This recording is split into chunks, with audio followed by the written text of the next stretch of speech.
আসসালামু আলাইকুম। আমি সুমন লানুজ সুমনের সাথে আজকের আমাদের 16তম রোজা। একটা দিন যাচ্ছে, একটা রোজা শেষ হয়ে যাচ্ছে। এইভাবে আমাদের আর মাত্র 16 দিন যদি চলে যায়, আমাদের আর মাত্র 11টা ক্লাস থাকবে। আজকে আমাদের শেয়ার ইস্যু শেষ ক্লাস। আমরা 3টা ক্লাসের মধ্যে শেয়ার ইস্যু শেখানোর সর্বোচ্চ চেষ্টা করেছি। আমার মনে হয় এই 3টা ক্লাসে আপনাদের বিগত যত সালের বোর্ডে এসেছে যত কোশ্চেন গুলো, এই স্টুডেন্ট প্লাস আমার এই কথাগুলো মনে থাকলে শেয়ার ইস্যু আপনাদের জন্য 100% 20-20। কারণ সংক্ষিপ্ত সিলেবাস হওয়ার পর থেকে শুরু করে 20 সালের পরে অটো পাসের পরে যত 21, 22, 23 প্রত্যেকটা বছরটাতে 2টা করে এই শেয়ার ইস্যু আসছে। আজকে আমাদের শেখানোর কথা ছিল যে বাজারে আমরা নিছিলাম গল্পে 5000, আবেদন পাইছিলাম 6000, সেটা দেওয়া নাই, কিভাবে আমরা মূলত বের করব। এই জিনিসটা শিখলে, একটু কায়িত্ব নিলে, অবশ্যই আমি যখন বলবো অবশ্যই নোট করে নেবেন। নোট করলে আপনাদের ব্যাপারটা সব শেষ হয়ে যাবে। দেখেন, আমি আজকে মিস্টার রহিম 10 লক্ষ টাকা 10,000 শেয়ার 100 টাকা মূল্যের অনুমোদিত নিবন্ধন হয়। কোম্পানি 80% শেয়ার ভাই আগে ছিল, বাজারে নিছিল 8000, কিন্তু আজকে উল্লেখ করে দেয় নাই কত হাজার বাজারে নিছে। আমি বলছিলাম যেটা দ্বিতীয় লাইন ওইটা আমাদের বাজারে নিব, তাহলে 80%, এই 80% কার উপর করবো? তাহলে আপনারা নোট করতে পারেন, দ্বিতীয় লাইনে পার্সেন্টেজ থাকলে করবো প্রথম লাইনের উপরে। কি ভাই? দ্বিতীয় লাইনে পার্সেন্টেজ থাকলে ভাই, কি ভাই? দ্বিতীয় লাইনে পার্সেন্টেজ থাকলে করব হলো প্রথম লাইনের উপরে, করব প্রথম লাইনের উপরে, প্রথম লাইন। তাহলে অঙ্কের মধ্যে প্রথম লাইন কত আছে? 10,000 ইন্টু 80% করেন, এইটাই আপনার বাজারে নিয়ে হলো কত হাজার? 8,000। তার মানে বলতে পারি দ্বিতীয় লাইনে কত হাজার শেয়ার, আমরা তো বলছিলাম বাজারে নিয়েছিলাম 5,000, আবেদন পেয়েছিলাম 6,000, কিন্তু আজকে কত হাজার নিচ্ছে সেটা উল্লেখ করা নাই। তাহলে এখন বাজার নিচে কত পার্সেন্ট? 80%। তাহলে এইভাবে চিন্তা করবেন, যদি কখনো দ্বিতীয় লাইনে পার্সেন্ট থাকে, আপনি একটা জিনিস ফলো করবেন যে দ্বিতীয় লাইনে যদি কখনো পার্সেন্ট থাকলে তখন করবেন প্রথম লাইনের শেয়ার উপরে। তাহলে 80% শেয়ার, তাহলে প্রথম লাইনের শেয়ার কত? 10,000। তাহলে 10,000 উপর 80% করলে হবে ভাই কত? 8,000। তার মানে এইটাই আপনার, এটা মনে মনে আপনি একটা আন্ডারলাইন করে পেন্সিল দিয়ে আপনি 8,000 লিখে ফেললেন, এইটাই আপনার দ্বিতীয় লাইন। তার মানে এবং 30% ওডিআর ভাই, ওডিআর অবহার লেখা থাকলে আমি কি বলছি, প্রথম লাইনটা কেন পড়ি? শুধু মূল্যটা জানার জন্য, আর কোনো কাজ নাই। এতে যদি কখনো ওডিআর অবহার লেখা থাকে প্রথম লাইনের মূল্যের উপর, প্রথম লাইনে টাকা ছিল কয় টাকা? মূল্য ছিল 100 টাকা, তার 30% করলে কত হয়? 30 টাকা। আপনি পেন্সিল দিয়ে লিখে নিচ্ছেন, তার মানে আপনি আগের মতো করে ফিগার বানাচ্ছেন। কোম্পানি 8,000 শেয়ার 30 টাকা ওডিআরে, তার মানে আগে ছিল 100, পরে হলো 30, তাহলে 130 টাকা বিক্রি উদ্দেশ্য করে। এখন 10% শেয়ার অতিরিক্ত আবেদনকরণ করে ভাই, আমি নিছিলাম 5,000, আবেদন পাইছিলাম 6,000। এই অঙ্কে আবার আপনাদের বলছিলাম আগে অঙ্কে বাজার নিয়েছিল 8,000, আবেদন পাইছিল 8,500, কিন্তু আজকে কি বলে দিল যে 10% অতিরিক্ত আবেদন গ্রহণ করলো। তার মানে দ্বিতীয় লাইনে পার্সেন্টেজ থাকলে করব প্রথম লাইনের উপরে, এবং তৃতীয় লাইনে যদি পার্সেন্টেজ থাকে তখন করব দ্বিতীয় লাইনের উপরে। এই দুইটা লাইন লিখে নেবেন, তৃতীয় লাইনে পার্সেন্টেজ থাকলে করব দ্বিতীয় লাইনের উপরে, তাহলে পার্সেন্ট থাকলে করব দ্বিতীয় লাইনের উপরে। ভাই দ্বিতীয় লাইন কত পাইছি? দ্বিতীয় লাইন 8,000, 8,000 উপর যদি আমরা 10% করি তাহলে কত হয়? 8,000, তার মানে 800। তার মানে আবেদনের সংখ্যা কিন্তু 800 না ভাই। আগের অঙ্ক স্পেসিফিক বলে দিছিল 8,500 আবেদন পাইছে, আমার অঙ্কে 6,000 আবেদন পাইছিল, কিন্তু আজকে 10% আবেদন বেশি পাইছে। ভাই বেশি মানে কি? বাজার নিয়েছিলাম 8,000, আবেদন আরো 10% বেশি। যদি কখনো দ্বিতীয় লাইন এবং তৃতীয় লাইন এরকম পার্সেন্ট থাকে, কি করবেন? দ্বিতীয় লাইন এবং তৃতীয় লাইন একসঙ্গে যোগ করলেই আবেদনের সংখ্যা। তাহলে বাজার নিয়েছিলাম 8,000 আর আবেদন পাইছিল বেশি পাইছে 800, তার মানে 8,800 হলো এই আবেদনের সংখ্যা।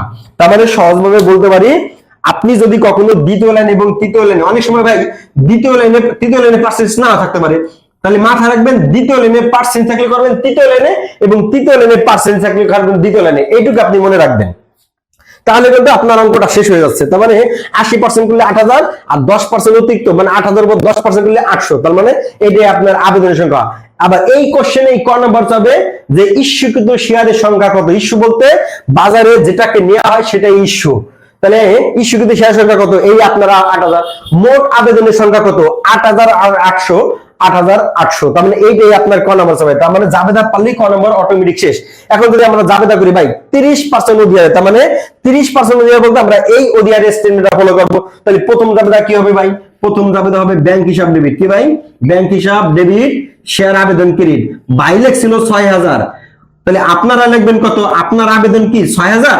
না, আপনার আবেদন হলো 8800, কারণ আপনি এই ক নম্বর উত্তরটা এখানে। তাহলে এটা 8800 ইন্টু 130। 130 কেন?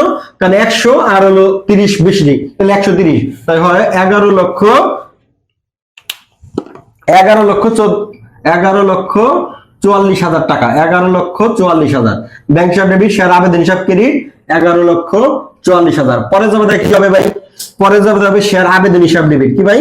শেয়ার আবেদন হিসাব ডেবিট। আজকের ভিডিও হয়তো 2-4-5 মিনিট বেশি হতে পারে। শেয়ার আবেদন হিসাব ডেবিট ওই সেম টাকা, এই যে এইটা ফলো করবেন, মানে ক্রেডিট পাশে টাকাটা আপনি ডেবিটে নিয়ে আসবেন। শেয়ার আবেদন হিসাব ডেবিট স্যাররা কিন্তু বেশি পেলে ওটার জন্য এক্সট্রা জাবেদা করে, আপনি এটা করবেন না। শেয়ার আবেদন হিসাব ডেবিট সেম টাকা। মূলধন হিসাব ক্রেডিট, ভাইয়া লিখছিল 5000, ভাইয়ার 5000 মানে অঙ্কের দ্বিতীয় লাইন। তার মানে আপনার অঙ্কের দ্বিতীয় লাইন কোনটা? আপনার অঙ্কের দ্বিতীয় লাইন ছিল 8000। 8000 ইন্টু 100, তার মানে ক্রেডিট পাশে যাবে 8 লক্ষ টাকা। তাহলে হচ্ছে আমার মূলধন হিসাব ক্রেডিট পরে স্টেটমেন্টটা কি আছে? ওডিআর হিসাব ক্রেডিট, ভাইয়া লিখছিল 5000, তাহলে আপনি লিখবেন 8000, কারণ ভাইয়ার 5000 হলো দ্বিতীয় লাইন। তাহলে ওডিআর হিসাব ক্রেডিট, ভাইয়ার ওডিআর ছিল 20 টাকা, আপনার ওডিআর কয় টাকা? 30 টাকা।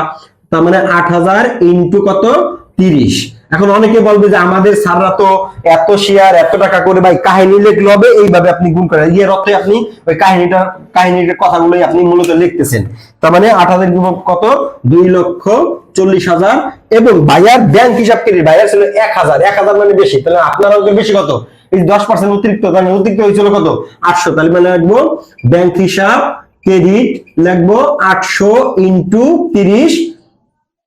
800 ইন্টু 30, তার মানে হচ্ছে 800 দিয়ে 3 8 3 1,04,000। এই টাকাটা আপনার মূলত আসছে। এই যে হলো আপনার জাবেদা শেষ। এখন আমরা শিখবো আর্থিক অবস্থার বিবরণী। জাবেদার আরেকটা কথা বলে দেই, যদি কখনো জাবেদার মধ্যে অবলেখকের কমিশন থাকে, যে অবলেখকের কমিশন শেয়ার প্রতি, মানে অবলেখকের কমিশন থাকলে সেম জাবেদার হবে কি? অবলেখকের কমিশন হিসাব ডেবিট আর ব্যাংক হিসাব ক্রেডিট। তার মানে কি? এই যে আবেদনের কথাটা লেখার জন্য আগে দুইটা জাবেদা শেষ করবেন।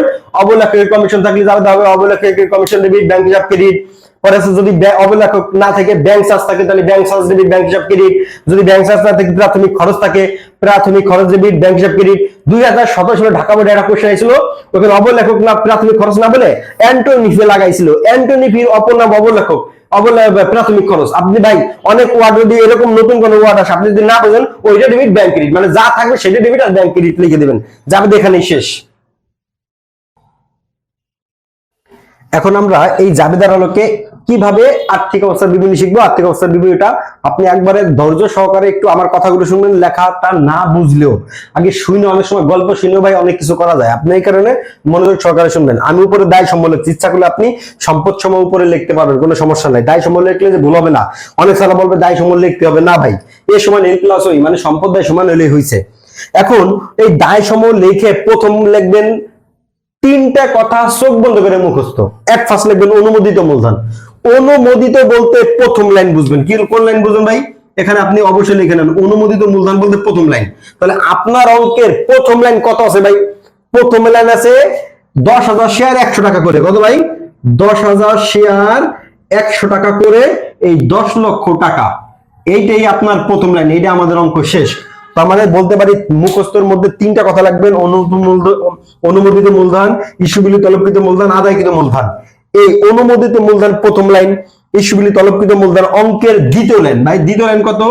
দ্বিতীয় লাইন। তাহলে দ্বিতীয় লাইন বলতে এই অঙ্কের বাজারে কত হাজার শেয়ার নিছেন, প্রথম হবে শেয়ার ইনটু মূল্য। কি ভাই?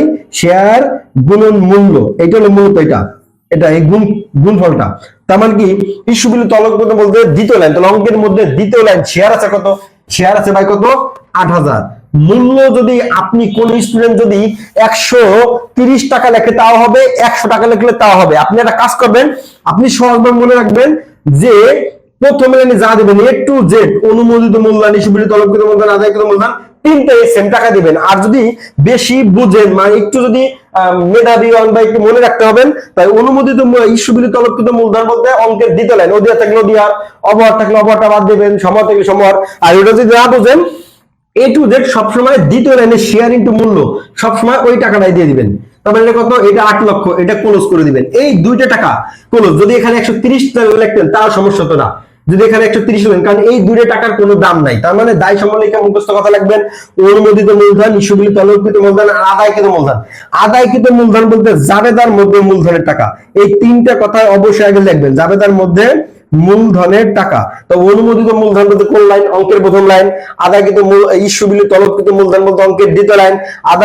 আদায়কৃত মূলধন বলতে জাবেদার মধ্যে মূলধন টাকা। ভাই জাবেদার মধ্যে মূলধন টাকা কত গুণ কত দিবেন, এখানে দিবেন 8000 ইনটু কত ভাই, 8000 ইনটু 100, এটা জাবেদার মধ্যে মূলধনের টাকা। এখন এই টাকাটাকে এইখানে দিবেন না এইখানে দিবেন, আপনি সমহার, অধিহার, অবহার এই তিনটা অঙ্কের যে কোনো অঙ্কেই আসুক না কেন, এই তিনটা কথা আপনার সবসময় সেম থাকবে। যদি অঙ্কটা, আপনি তো অঙ্ক করলেই বুঝবেন, যদি অঙ্কটা অধিহারে থাকে তাহলে এই আদায়কৃত মূলধন আর অধিহারের টাকা প্রথম করে টাকা পয়সা এখানে দিবেন, আর যদি অধিহার না থাকে তাহলে এখানে দিবেন। এখন আপনারা চিন্তা করেন, আমি কি এটা অধিহার অঙ্ক করছি? হ্যাঁ ভাই অধিহার অঙ্ক করছি, তার মানে এখন কি আমি এখানে টাকা দিব না, তাহলে প্রথম করে টাকা দিব। তাহলে 8 লক্ষ ইনটু 100 দিলে আপনার 100 দিলে হবে 8000 ইনটু 8 লক্ষ। আর অধিহার জাবেদার মধ্যে যেভাবে লাগবেন, কি ভাই জাবেদার মধ্যে যেভাবে লেখছেন, তাহলে জাবেদার মধ্যে যেভাবে লেখা হয়েছে, তাহলে জাবেদার মধ্যে কি লাগছেন 8000 ইনটু 30, তার মানে কত হয় 2,40,000। এই টাকাটা যোগ করলে হয়ে যাবে আপনার কত হচ্ছে 10,40,000 টাকা, 10,40,000 টাকা। এটাই আপনার শেষ। এখন দেখেন, তাহলে আমরা বলতে পারি দায় সম্বলিকা মুখ্য তিনটা কথা কি কি, অনুমোদিত মূলধন, ইস্যুগুলি তলবকৃত মূলধন, আদায়কৃত মূলধন। এই তিনটা কথা চোখ বন্ধ করে আগে লিখবেন। লেখার পর অনুমোদিত মূলধন বলতে প্রথম লাইন শেয়ার ইনটু মূল্য, তাহলে প্রথম লাইনে শেয়ারের সাথে মূল্যটা গুণ করবেন, এখানে বসা দিবেন। ইস্যুগুলি তলবকৃত মূলধন শেয়ার ইনটু মূল্য, এটা হলো অঙ্কের দ্বিতীয় লাইন। তাহলে আমার অঙ্কের দ্বিতীয় লাইন কত, শেয়ার 8000, মূল্য আছে কত 100 দিলে হবে, 130 দিলে হবে। তারপরে আপনারা কাজ করবেন সহজভাবে, প্রথম থেকে শুরু করে প্রত্যেকটা লাইনে 100 টাকা দিয়ে দিবেন, শেষ। কারণ এই দুটো টাকার কোনো দাম নাই, কারণ ওর কোনো ভ্যালুও নাই। তাহলে হচ্ছে কি, তারপর ছিল অধিহার এবং আদায়কৃত মূলধন হচ্ছে জাবেদার মধ্যে মূলধন টাকা, অধিহার জাবেদার মধ্যে যেভাবে লেখছেন। ব্যাংক জমার উদ্বৃত্ত, ভাই এই ব্যাংক জমার উদ্বৃত্ত যদি অঙ্কের মধ্যে লেখা থাকে, ব্যাংক জমার উদ্বৃত্ত এত টাকা ধরে আর্থিক অবস্থার বিবরণী প্রস্তুত করেন, তাহলে আর কোনো টেনশন নাই। যদি না থাকে, সহজ একটা টেকনিক, প্রথম ব্যাংকের টাকা থেকে এখানে যত ব্যাংক থাকবে জাবেদার মধ্যে কি করবেন, এই ব্যাংক জমার উদ্বৃত্ত বের করার জন্য প্রথম ব্যাংকের টাকা থেকে জাবেদার মধ্যে এইভাবে চিন্তা করবেন, প্রথম ব্যাংকের টাকা থেকে সব ব্যাংকের টাকা বিয়োগ করবেন, তাহলে আপনার ব্যাংক জমার উদ্বৃত্ত হয়ে যাবে। আবার যদি কখনো ব্যাংক হিসাব করতে বলে, সেই ক্ষেত্রে কিন্তু একটা ব্যাংকের খতিয়ানটা করা লাগবে। তাহলে আমি কি করলাম, ব্যাংকের খতিয়ান মনে করলাম নাই, তাহলে প্রথম ব্যাংকের আছে 11,40,000 টাকা। এখান থেকে যত টাকা, যত জায়গা ব্যাংক আছে, তাহলে এই যে একটা ব্যাংক আছে, এই যে একটা ব্যাংক আছে, এই ব্যাংকের টাকা বিয়োগ করলে 11,40,000 টাকা থেকে যদি ব্যাংক আছে 1,04,000 কত হয় 10,36,000 টাকা। কত টাকা ভাই, 10,36,000 টাকা। এবং জাবেদার মধ্যে যদি অবহার, প্রাথমিক খরচ, অবলেখকের কমিশন এইগুলো থাকলে নিবেন, না থাকলে নিবেন না। তাহলে আমি জাবেদার মধ্যে ধরেন অবলেখকের কমিশন নিছি, তাহলে 4,000, এই যে 10,36,000 কত 10,40,000। যদি আদায়কৃত মূলধনের সাথে আদায়কৃত মূলধনের পরে এবং সম্পদ সমর্পিত মিলে যায়, তখন মনে করেন আপনার অঙ্ক রাইট। এই যে আপনার 3 দিনই মোটামুটি আমি চেষ্টা করছি আমার সর্বোচ্চ দিয়ে আপনার শেয়ার ইস্যু শেষ করার জন্য। আপনারা আমার স্টেটমেন্ট, আমার টেকনিকটা যদি ফলো করেন, এখন আপনি প্রত্যেকটা বোর্ডে যান, এখন এই প্রত্যেকটা বোর্ডে যাওয়ার আগে আমার স্টেটমেন্টটা হাতের বাম পাশে যে পাশে রাখতে মনে রাখবেন, অঙ্ক করবেন, দেখবেন প্রত্যেকটা অঙ্ক ইনশাআল্লাহ মিলে যাবে। আর একটা কথা বলে দেই, অনেকে হয়তো বা এই ভিডিওটা, যা অনেকে ধরেন আমার মতে শিক্ষকতা করে, যে উনি হয়তো একটা জিনিস ভুল করে গেছে, কি ভাই, যদি প্রথম লাইনে শেয়ার না থাকে, সে লাস্ট ফিনিশে একটা কথা বলেছে যে আমরা তো জানি দ্বিতীয় লাইনে পার্সেন্টেজ থাকলে করতে হবে প্রথম লাইনের উপরে, তৃতীয় লাইনে পার্সেন্টেজ করতে হবে দ্বিতীয় লাইনের উপরে। এই প্রথম লাইনের শেয়ারটা যদি না থাকে, তখন কি করবেন, অবশ্যই এই দুটো টাকা দেওয়া থাকবে। এই 10 লক্ষ টাকাকে যখন 10 লক্ষ টাকা, এই 10 লক্ষ টাকাকে যখন 100 দিয়ে ভাগ দিবেন, তখন অবশ্যই এই শেয়ারের সংখ্যাটা বের হয়ে যাবে। তার মানে প্রথম লাইনে যদি শেয়ার না থাকে, তাহলে আপনি কি করবেন, প্রথম এই যে অঙ্কের মধ্যে যে প্রথম লাইনে দুইটা টাকা দেওয়া থাকবে, একটা মূল্য আর মোট টাকা, এই মোট টাকার মূল্য দ্বারা ভাগ করলে শেয়ারের সংখ্যা হয়ে যাবে। সর্বোচ্চ কঠিন থাকলে এই লাস্ট কথাটা আপনারা মনে রাখবেন, এর বাইরে বাংলাদেশের ইতিহাসে যত বোর্ড আছে, এর থেকে কোনো কঠিন প্রশ্ন আসে নাই। আজকে শেষ পর্যন্ত, আসসালামু আলাইকুম। আগামী ক্লাসে নতুন একটা অধ্যায় করবো ইনশাআল্লাহ। এইভাবে আবার 2-3টা দিন ক্লাস করে বেসিকটা শেষ করবো ইনশাআল্লাহ। আসসালামু আলাইকুম ওয়া রাহমাতুল্লাহি ওয়া বারাকাতুহু।